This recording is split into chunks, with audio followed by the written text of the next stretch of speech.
Chers téléspectateurs, bienvenue à vous tous, assalamu alaikum, que la paix soit sur vous, là où vous soyez, en cette nouvelle émission sur la table du pèlerinage qui vous provient directement dans le cadre d'une couverture très large de cette saison de pèlerinage 1434 Hégire. Tout d'abord, et à partir d'aujourd'hui, nous allons diffuser en direct de Mina à Mecca et les pèlerins qui commencent à affluer sur les lieux et nous allons poursuivre d'ici de Arafat jusqu'au dernier jour de ce pèlerinage.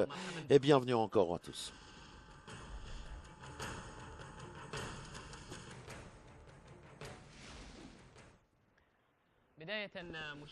Tout d'abord, chers téléspectateurs, et comme d'habitude, nous allons suivre avec vous, avec les principaux titres de la presse nationale saoudienne d'aujourd'hui, d'infos et des articles. Nous allons commencer avec les principaux titres. Uqad, le dirigeant des forces de pèlerinage, Al-Madina, le ministre des Affaires communales, annonce les préparatifs du train des Jamarat. Al-Hayat, à Touerri, plus de 138 pèlerins qui ont falsifié les autorisations. Uqad, les éminents responsables de ces entraves à la loi.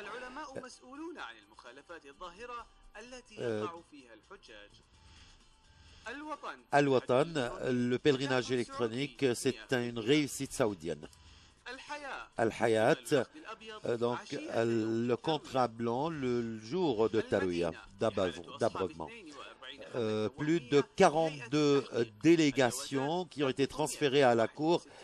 Et les passeports, la direction des passeports également arrête des personnes. Uqad, 72 personnes, 1000 pèlerins lors de l'inauguration de la première phase du projet d'extension de Tawaf. À Sharq, des membres qui commencent à examiner les pèlerins. Des pèlerins qui viennent, qui sont différents. Al-Madina, 18 800 officiers et agents des urgences pour guider les pèlerins. Uqad, donc des hôpitaux et des centres médicaux prêts à accueillir les pèlerins. Al-Haya, un comité du pèlerinage confirme 40 délégations affectées.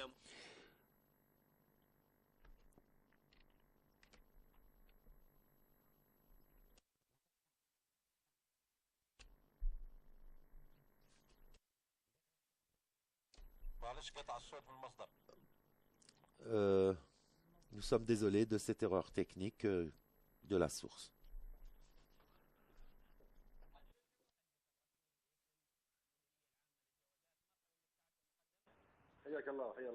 Bienvenue à toi, Sam Muqaddam, bienvenue à tous nos fidèles téléspectateurs. Nous avons commencé d'abord par cette info du journal d'Al-Madina, 42 délégations, et puis le département des passeports qui arrête plus de 62 personnes avec des visas falsifiés. Comment voyez-vous ces mesures et ces procédures au cours des derniers jours?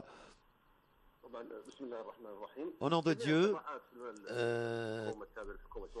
donc toutes les instructions des départements gouvernementaux qui travaillent tous côte à côte pour essayer de faciliter le pèlerinage et également pour dévoiler certains incidents en ce qui concerne les pèlerins qui ont obtenu des visas falsifiés, même les délégations de pèlerinage qui ne sont pas autorisées. Nous remercions, grâce à Dieu également, nous avons pu découvrir certains dépassements de certains cas et de certaines délégations du pèlerinage.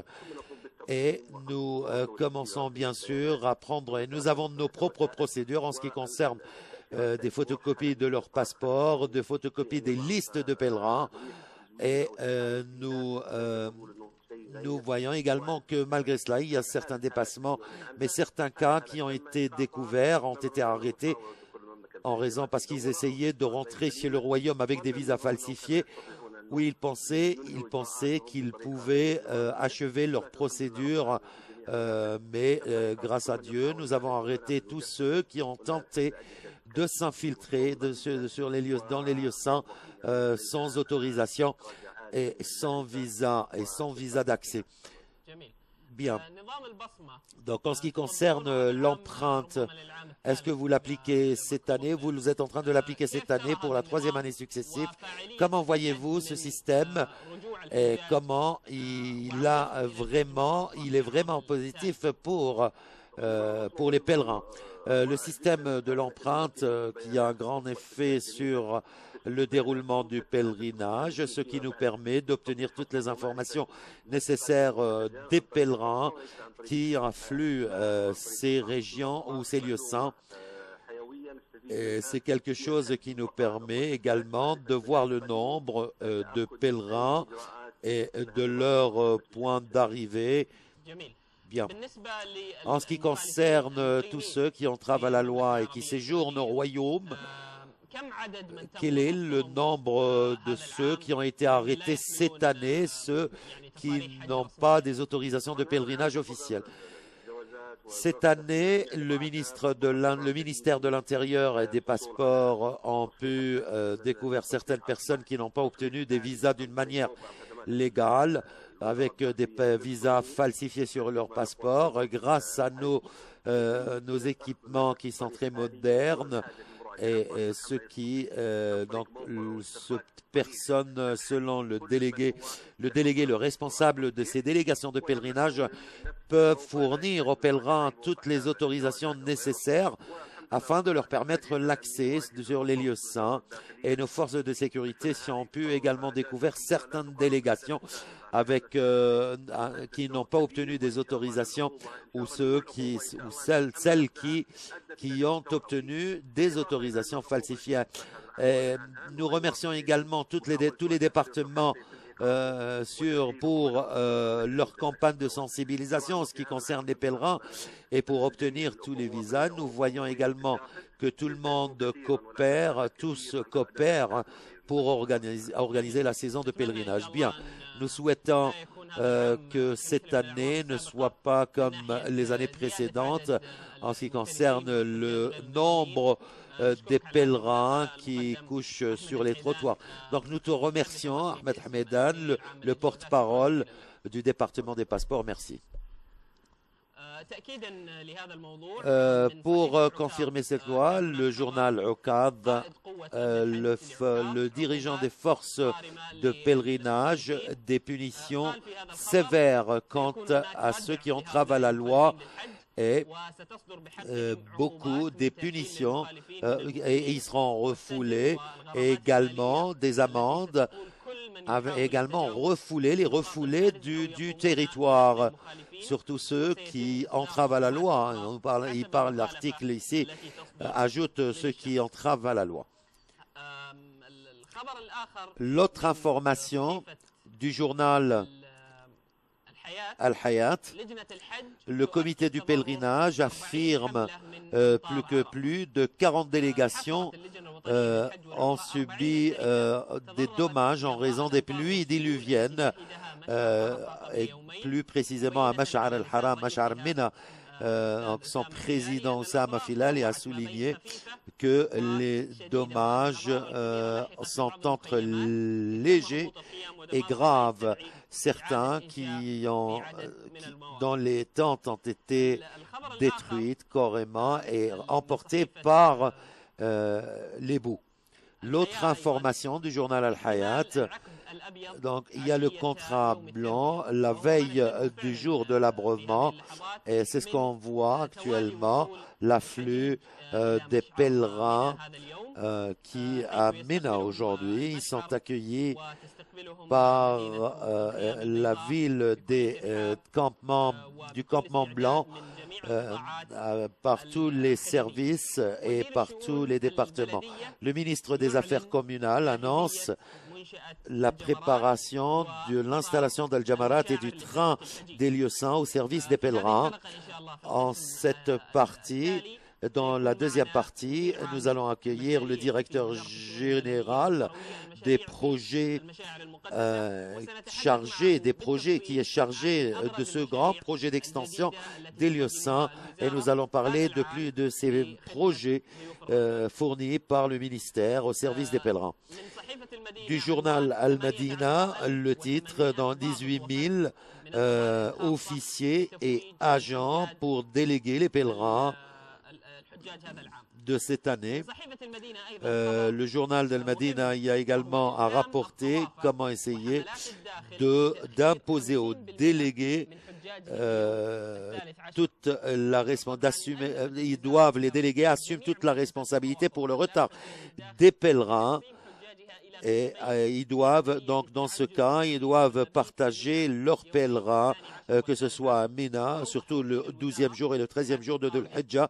Et le délégué du ministère, et depuis le commencement de l'extension du projet de lieux saints, coopère étroitement avec beaucoup d'ambassades de pays afin qu'il n'y ait pas cet encombrement sur les lieux saints le jour de la circumambulation du déferlement d'adieu et surtout après leur départ également de Mina jusqu'à la mosquée sainte le 12 du mois de l'Hijjah. Maintenant, nous allons suivre un rapport sur les principaux titres de la presse saoudienne. Le journal Al-Awqad a publié un article que le pèlerinage est le symbole de l'unité du musulman. Des études qui parlent que la valeur économique économique du pèlerinage est plus de 30 millions de dollars, ce qui représente 8% du revenu national saoudien.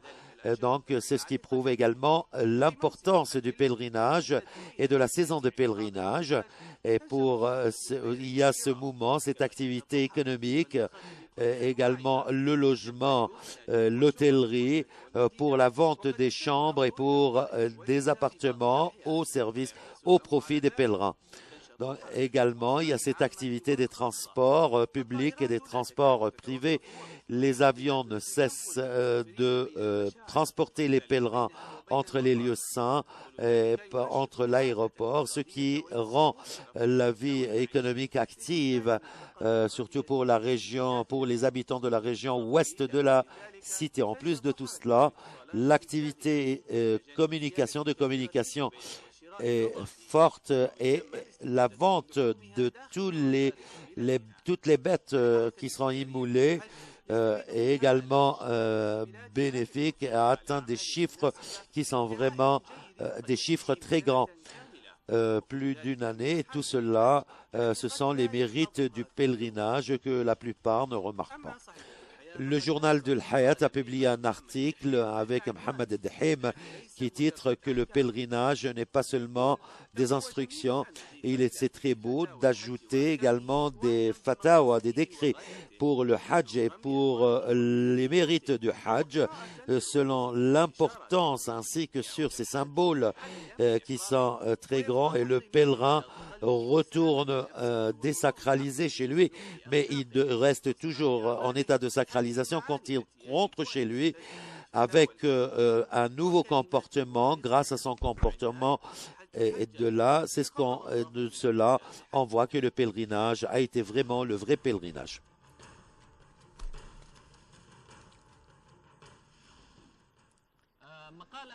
Un autre article dans le journal Al-Watan pour l'écrivain Walid Ftehi, sous-titre qu'on dit que c'est notre pèlerinage cette année. Nous avons le plaisir également d'accueillir par téléphone Dr Walid Ftehi. Bienvenue à toi. Docteur Walid, est-ce que vous m'entendez? Oui, je vous écoute. Salam alaikum, que la paix soit sur toi, que la paix soit sur toi aussi, docteur. Ma question, dans votre article, vous vous êtes posé la question sur N'est-ce pas de l'égoïsme si on ne pense pas à nos frères et à nos sœurs qui ne peuvent pas effectuer les rituels du pèlerinage en raison de leurs conditions financières? Donc, j'aimerais que vous me répondiez vous-même, selon votre opinion, est-ce que c'est un égoïsme? En raison, oui, au nom de Dieu, il y a une mauvaise entente ou une mauvaise compréhension pour mieux assimiler le décret et les privilèges. L'islam qui toujours avance cet intérêt général par rapport à l'intérêt personnel. Donc il y avait beaucoup de hadiths que le prophète a dit que pour répondre aux besoins de son frère, mieux que lui que de rester toute la journée dans une mosquée ou prier. Ceux qui sont sortis, nous voyons qu'il y a les compagnons, ils ont vu une femme qui est très pauvre, qui commençait à manger des restes du saule. On lui a dit, donc, mes enfants, donc il y avait cette aumône de pèlerinage de cette femme qui doit être donnée à cette femme. Donc, elle dit, c'est notre pèlerinage cette année. Donc, c'est un intérêt général qui a un grand degré en islam. Et Omar ibn Abdelaziz, quand il a décidé de donner de l'argent pour tous ceux qui désirent pèleriner, effectuer le pèlerinage, et pour lui, c'était mieux que de mettre le drap sur la Kaaba ou de dépenser sur la Kaaba. Donc, nous voyons que 90% des musulmans, ils meurent sans pèlerinage. Mais nous voyons très bien que le pèlerinage, qui est un pilier de l'islam, est une obligation. Donc, c'est nécessaire pour réaliser ce souhait, pour réaliser leur souhait, afin qu'ils effectuent le pèlerinage. Et ceci sera récompensé également par tout le monde quand on peut leur permettre d'effectuer le pèlerinage. Donc, ils désirent évoquer Dieu depuis le début du sol, depuis le lever du soleil jusqu'au coucher du soleil. Donc, nous voyons très bien que c'est quelque chose qui est très nécessaire. Donc, ceux qui viennent chaque année pour effectuer le pèlerinage, ils ne font pas, la plupart d'eux, ils ne font pas la prière en congrégation, ils ne font pas la prière de l'aube. Donc, alors qu'il y a beaucoup d'autres qui ont besoin et qui ont vraiment besoin d'effectuer le pèlerinage.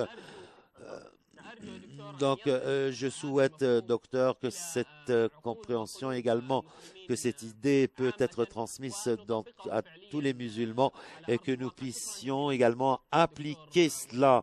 Merci à vous, docteur Walid Aftahi. Merci également à vous. Maintenant, chers téléspectateurs, nous allons à une petite pause, ensuite retour à vous pour finir.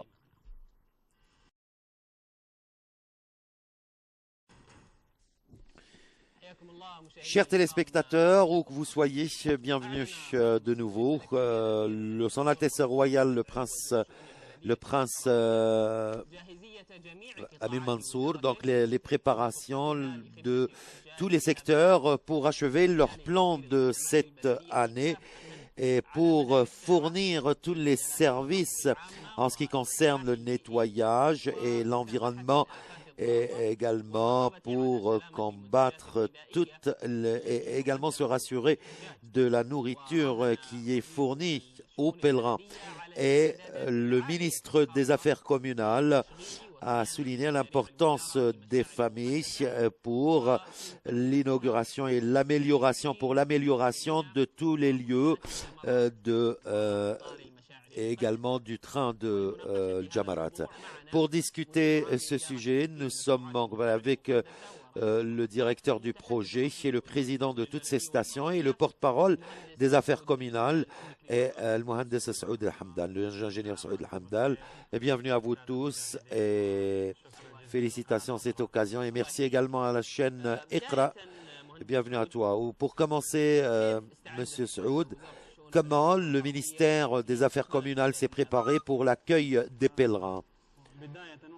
Tout d'abord, nous pouvons mettre de la lumière sur le rôle de l'administration centrale et qui est un des départements ou des secteurs qui sont intéressés ou plutôt qui se chargent de ce rôle en ce qui concerne les lieux saints et l'extension de certains lieux au sein même du lieu saint, comme le projet qui a commencé,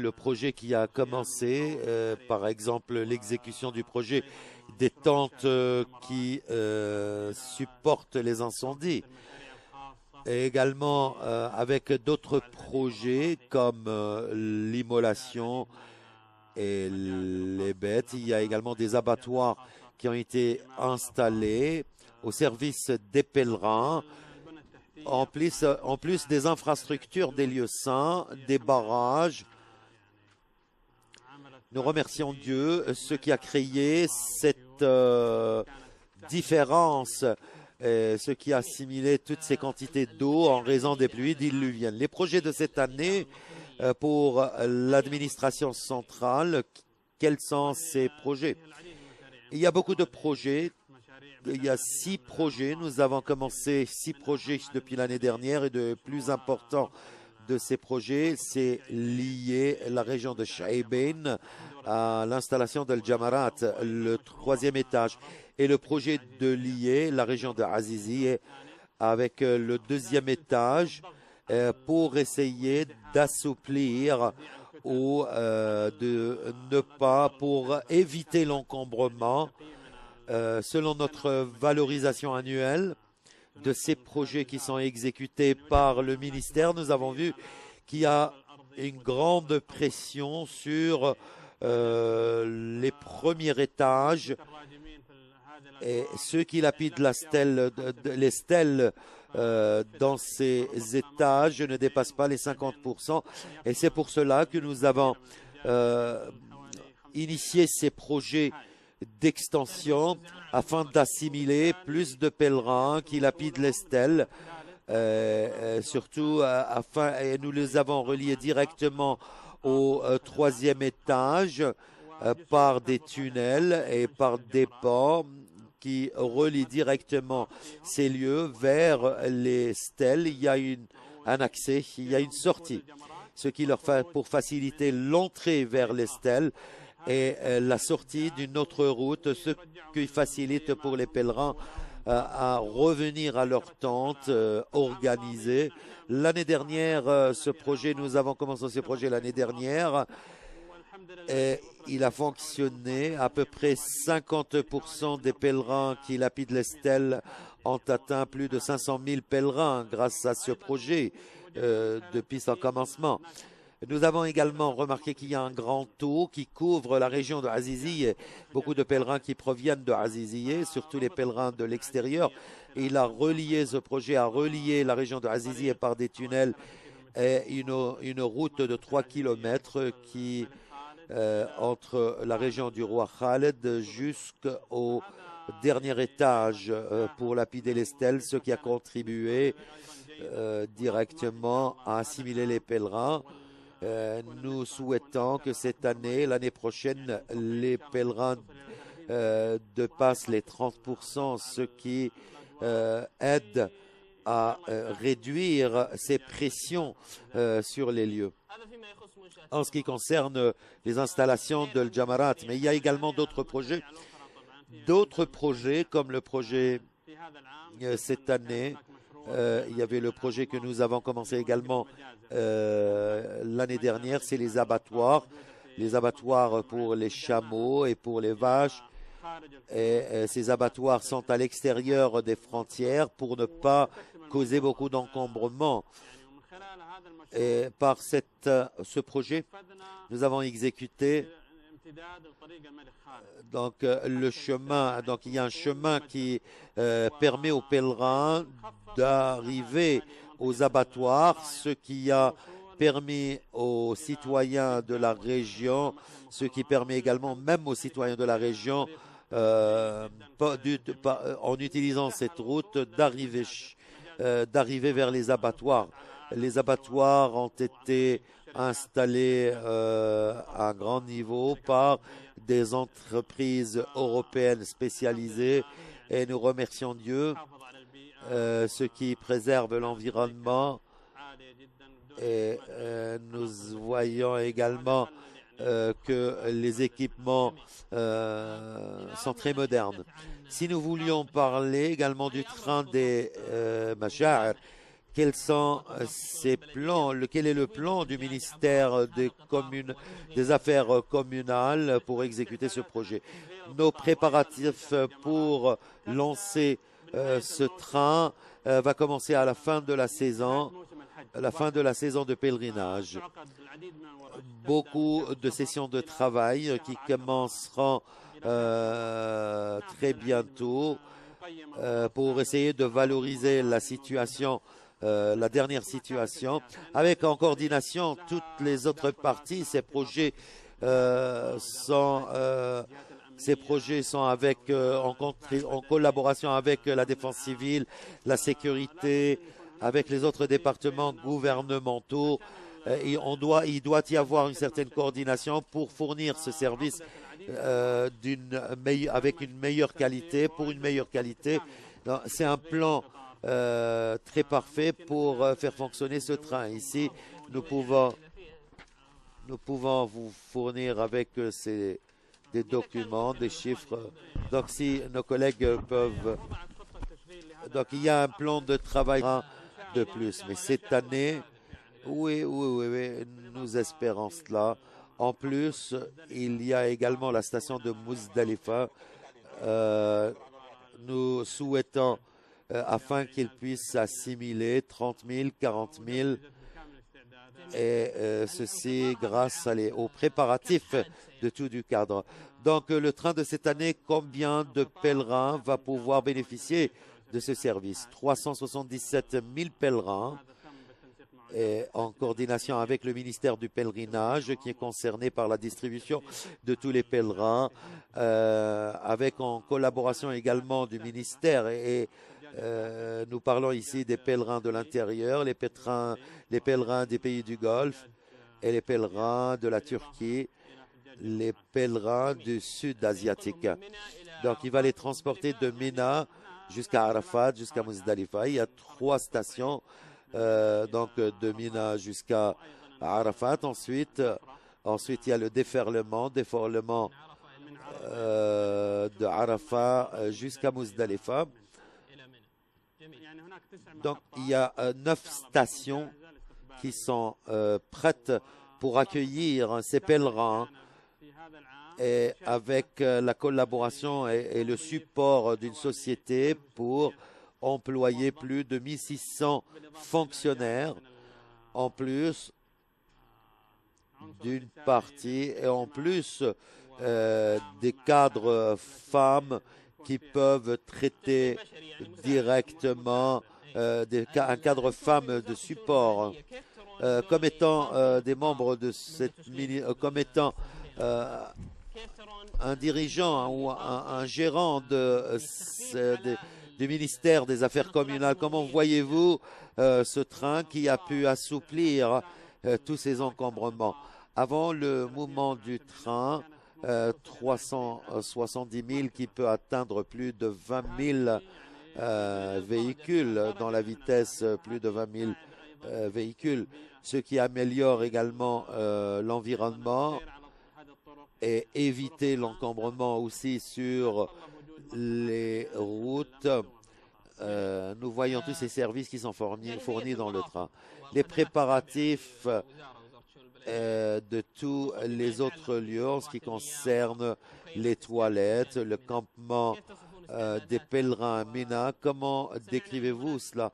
Nous avons entendu parler qu'il y a des milliers de toilettes qui peuvent être utilisées cette année en coordination avec les parties concernées, surtout le comité de développement de la Mecque et des lieux saints.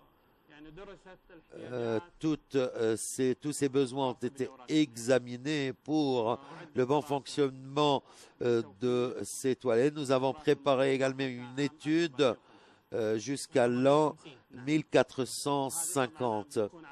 Et selon des étapes, nous avons exécuté la première phase de ce projet. Nous avons exécuté la première partie de cette première phase de ce projet pour l'installation des toilettes, plus de 96 000 toilettes.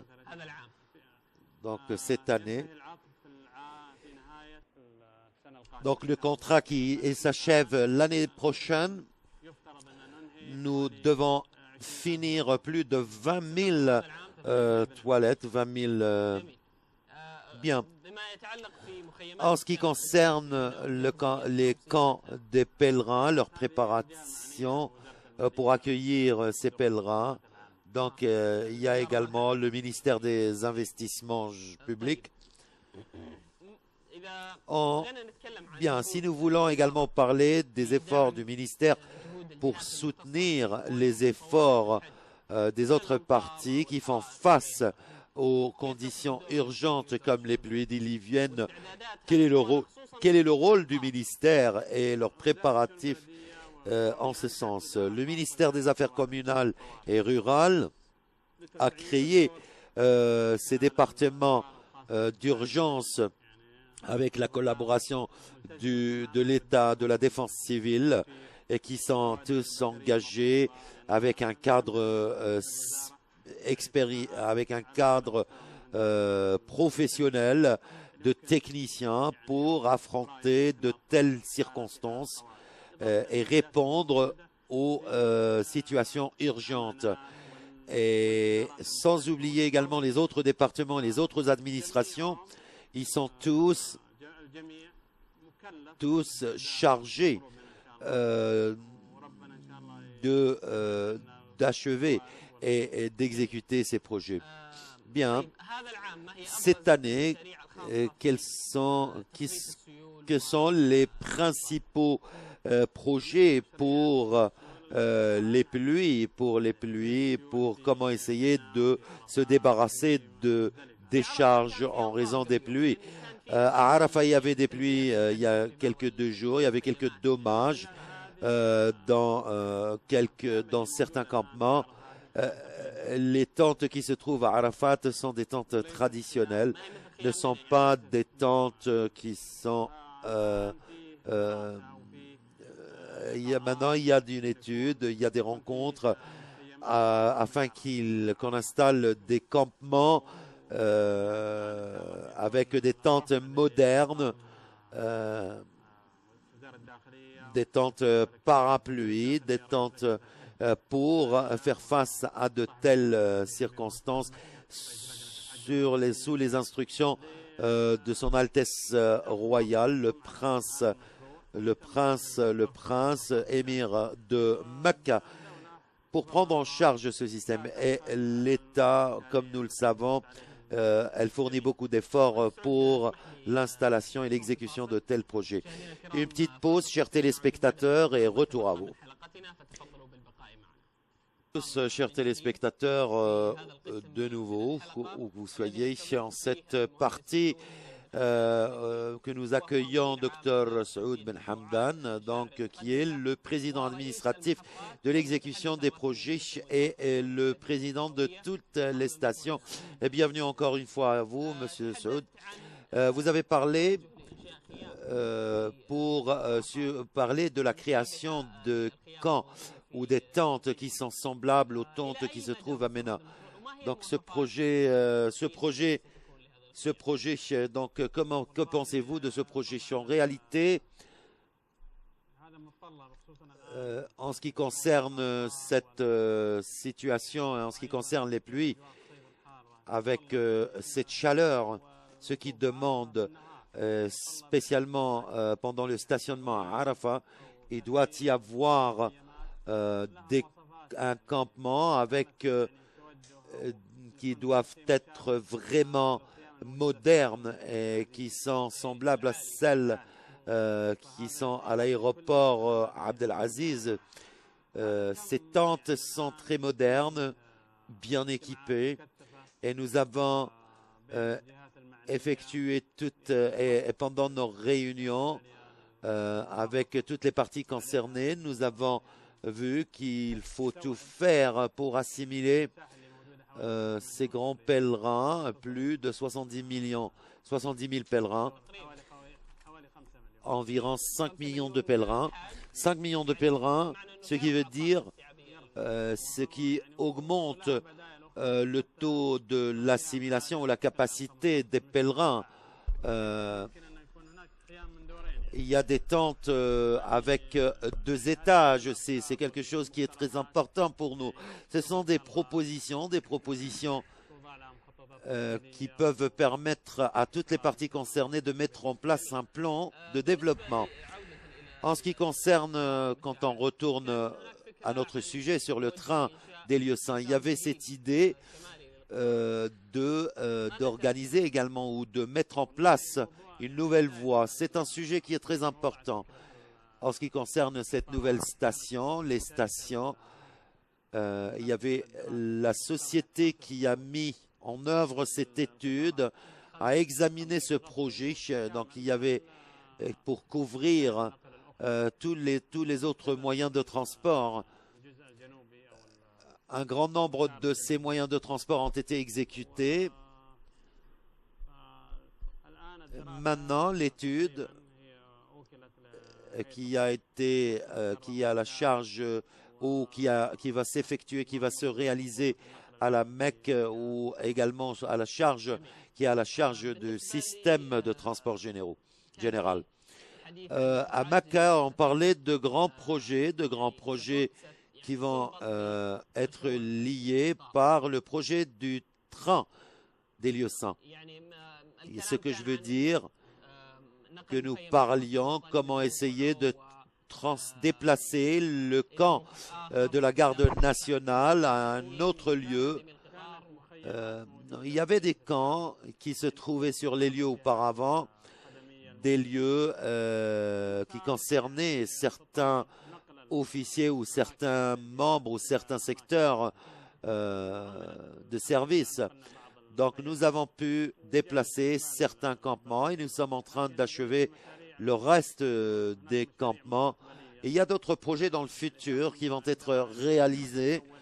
Comment nous préparer avec un grand degré de perfection, comme la création ou plutôt à ce qui est la mise en place de tunnels pour les piétonniers depuis la place d'El Jamarat et jusqu'au projet de l'extension de la mosquée sainte dans la partie sud de la mosquée sainte. Également, il y a également la voie routière du prince Khaled qui est derrière l'hôpital An-Nour, ce qui aide, c'est le chemin, l'autoroute numéro 1 qui est parallèle au chemin de Jeddah, ce qui facilite arriver aux autres régions.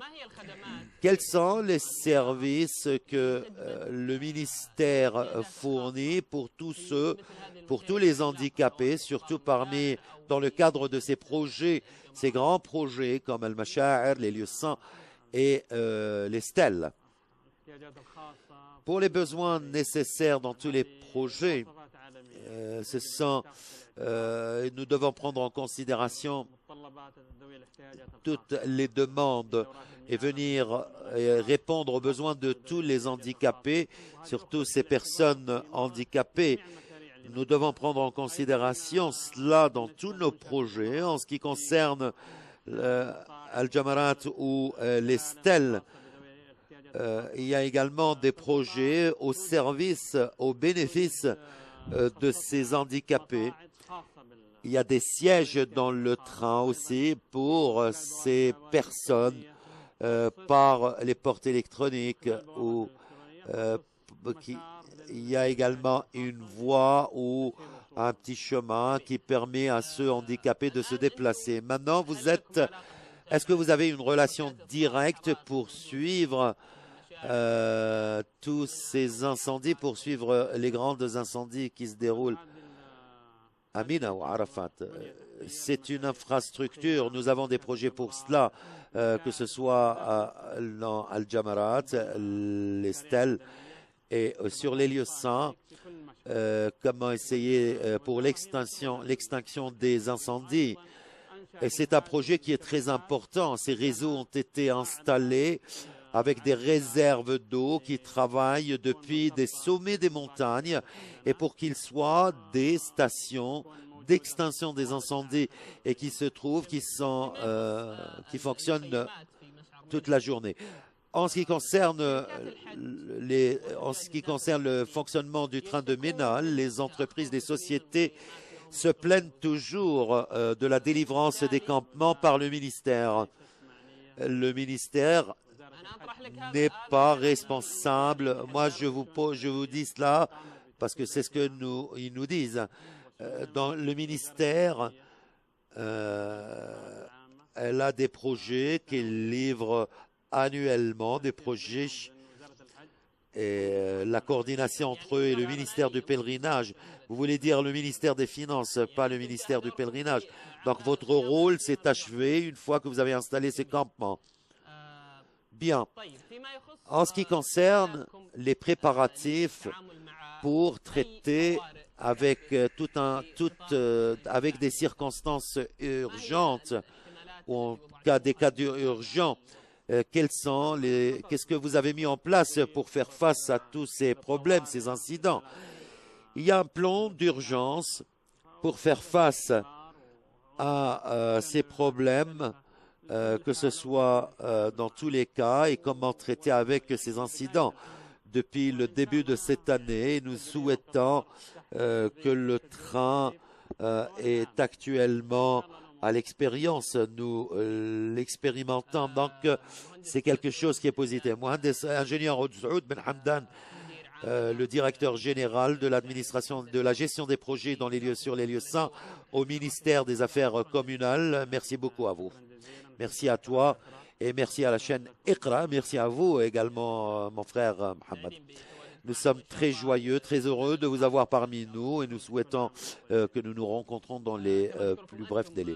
Je vous remercie, chers téléspectateurs, d'avoir suivi cette partie sur la table du pèlerinage qui vous provient directement de Ména. Je vous retrouve demain en même temps. Au revoir.